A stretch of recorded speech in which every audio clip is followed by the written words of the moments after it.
कच बन तू तो हॉकी भी जोड़ गे। ये जा एकदम दिलवा घायल हो जाओगे।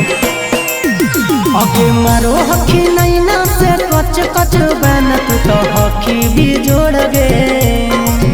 दिला धक धक करो गोरी मोर गे, जब छन छन बजो पायल तोर गे।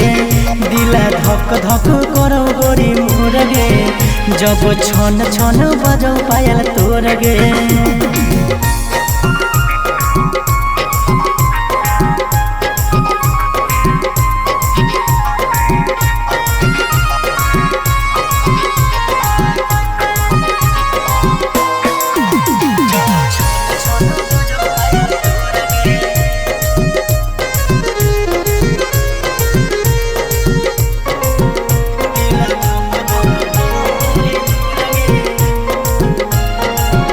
आगे देखे में तू लगो ही हीरोइन अमर पाली गे। उठावा के लाली सूट करो काना वाली गे, एकदम मस्त लगोगे। आगे देखे में तू लगो ही हीरोइन अमर पाली गे। उठावा के लाली सूट करो काना वाली गे। लंबा लंबा चूल में देखो सोही गे फूल तोरा गजब ठोर गे।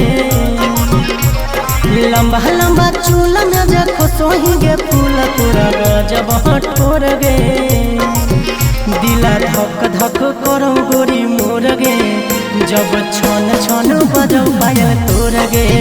दिला धक धक करो गोरी मोर गे, जब छन छन बजो पायल तोर गे।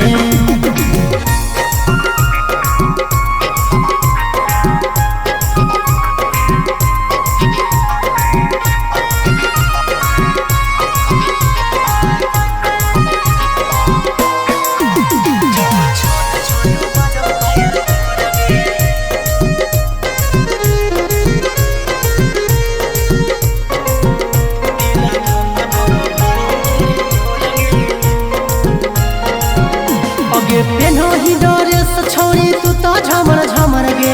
जिया लागल हमर देखी पातर पातर कमर गे। आगे पेनो ही ड्रेस छोड़ी तू तो झमर झमर गे। जिया लागल हमर देखी पातर पातर कमर गे।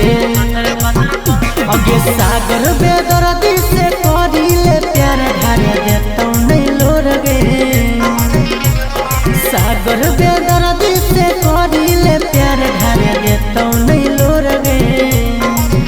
दिला धक धक करो गोरी मोर गे, जब छन छन बजो पायल तोर गे। दिला धक धक करो गोरी मोर गे, जब छन छन बजो पायल तोर गे।